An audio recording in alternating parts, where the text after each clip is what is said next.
নমস্কার বন্ধুরা, the test of Bangaliya রান্নাঘরে তোমাদের সকলকে স্বাগত জানাই। তোমরা কেমন আছো বলো? সকালে ভালো আছো তো? আমিও ভালো আছি। আজকে আমি খাস্তা চপ বানাবো, সেই ভিডিওটাই তোমাদের সাথে শেয়ার করব। দেখো, আমি এখানে বেসন নিয়ে নিয়েছি পরিমাণ মতো, লঙ্কা গুঁড়ো নিয়েছি, হলুদ গুঁড়ো, নুন আর বেকিং সোডা নিয়েছি। তারপর এখানে একটা ছোট পেঁয়াজ কুচি, লঙ্কা কুচি, আদা কুচি আর রসুন মেশিনে কুড়িয়ে নিয়েছি। তারপর আমি এদিকে কড়াইটা গরম করে কড়াইয়ে জিরে ফোড়ন দিয়ে তারপর পেঁয়াজ কুচিটা ভালো করে দিয়ে দেবো।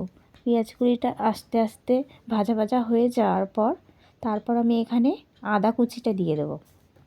আদা কুচিটা 1 মিনিট নাড়ার পর তারপর আমি এখানে রসুন কুচিটা দিয়ে দেবো।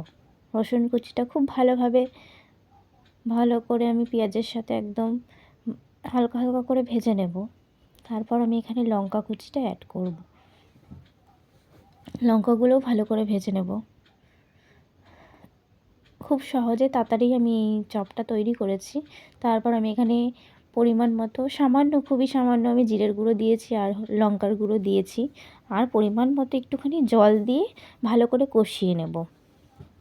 দেখো, আমার মশলাটা কষানো হয়ে গেছে। তারপর আমি এখানে আলুটা সেদ্ধ করে রেখে দিয়েছিলাম। আলুটা সেদ্ধ করে রাখা আলু আমি এই চপের মশলার মধ্যে দিয়ে দিলাম।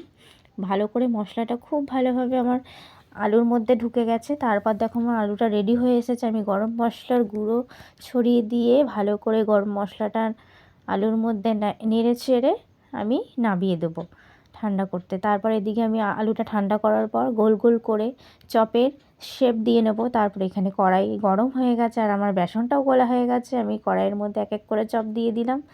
দেখো বন্ধুরা, আমার চপটা কেমন হয়েছে। তোমরা ভালো লাগলে ভিডিওটি অবশ্যই লাইক কমেন্ট শেয়ার করো, আর ইউটিউবে সাবস্ক্রাইব করো, লাইক করো, ফেসবুক আর ইনস্টাগ্রামে ফলো করো।